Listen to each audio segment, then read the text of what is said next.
खरूज बाब नंबर 35। सिबत का दिन। मूसा ने इसराइल की पूरी जमात को इकट्ठा करके कहा, रब ने तुमको ये हुक्म दिए हैं, 6 दिन कामकाज किया जाए, लेकिन 7वां दिन मखसूस व मुकद्दस हो। वो रब के लिए आराम का सिबत है। जो भी इस दिन काम करे उसे सजाई मौत दी जाए। हफ्ते के दिन अपने तमाम घरों में आग तक न जलाना। मुलाकात के खीमे के लिए सामान। मूसा ने इसराइल की पूरी जमात से कहा, रब ने हिदायत दी है कि जो कुछ तुम्हारे पास है उसमें से हदिये लाकर रब को उठाने वाली कुर्बानी के तौर पर पेश करो। जो भी दिली खुशी से देना चाहे वो इन चीजों में से कुछ दे। सोना, चांदी, पीतल, नीले इरगवानी और किरमिजी रंग का धागा, बारीक कतान, बकरी के बाल, मेंढों की सुर्ख रंगी हुई खालें, तखस की खालें, कीकर की लकड़ी, शमादान के लिए जैतून का तेल, मसा करने के लिए तेल और खुशबूदार बखूर के लिए मसाले। अकीके अहमर और देगर जवाहर जो इमाम आजम के बालापोश और सीने के कैसे में जुड़े जाएंगे।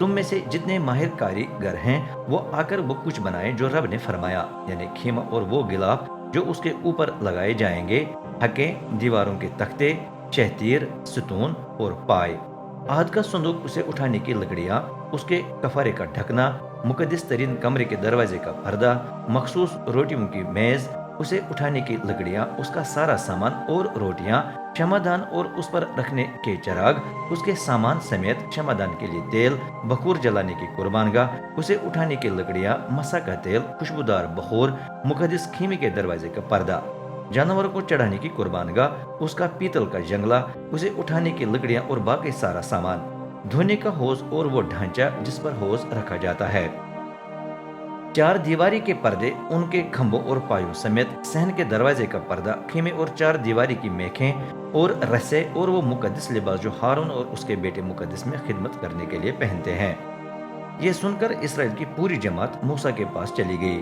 और जो जो दिली खुशी से देना चाहता था वो मुलाकात के खीमे, उसके सामान या इमामों के कपड़ों के लिए कोई हदिये लेकर वापस आया। रब के हदिये के लिए मर्द और खवातीन दिली खुशी से अपने सोने के जेवरात, मसलन चूड़ियाँ, बालियाँ और छले ले आए। जिसके पास दरकार चीजों में से कुछ था वो उसे मूसा के पास ले आया, यानी नीले, किरमिजी और इरगवानी रंग का धागा, बारीक कतान, बकरी के बाल, मेंढों की सुर्ख रंगी हुई खालें और तखस की खालें, चांदी, पीतल और कीकर की लकड़ी भी हदिये के तौर पर लाई गई। और जितनी औरतें काटने में माहिर थीं वो अपनी काटी हुई चीजें ले आई, यानी नीले, किरमिजी और इरगवानी रंग का धागा और बारीक कतान। इसी तरह जो जो औरत बकरी के बाल काटने में माहिर थी और दिली खुशी से मुकद्दस के लिए काम करना चाहती थी वो ये काट कर ले आई। सरदार अकीक अहमर और देगर जवाहिर ले आए जो इमाम आजम के बालापोश और सीने के कैसे के लिए दरकार थे। वो शमादान, मसा के तेल और खुशबूदार बखूर के लिए मसाले और जैतून का तेल भी ले आए। यूं इसराइल के तमाम मर्द और खवातीन जो दिली खुशी से रब को कुछ देना चाहते थे उस सारे काम के लिए हदिये ले आए जो रब ने मूसा की मारिफत करने को कहा था। बजले एल और उहलियाब। फिर मूसा ने इसराइलियों से कहा, रब ने यहूदा के कबीले के बजले एल बिनी ऊरी बिनी हूर को चुन लिया है।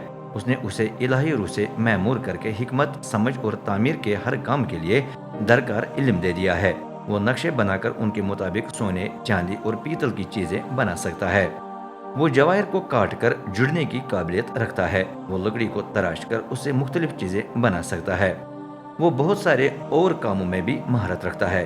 साथ ही रब ने उसे और दान के कबीले के उलिया बिन अकीसमा को दूसरों को सिखाने की काबिलियत भी दी है।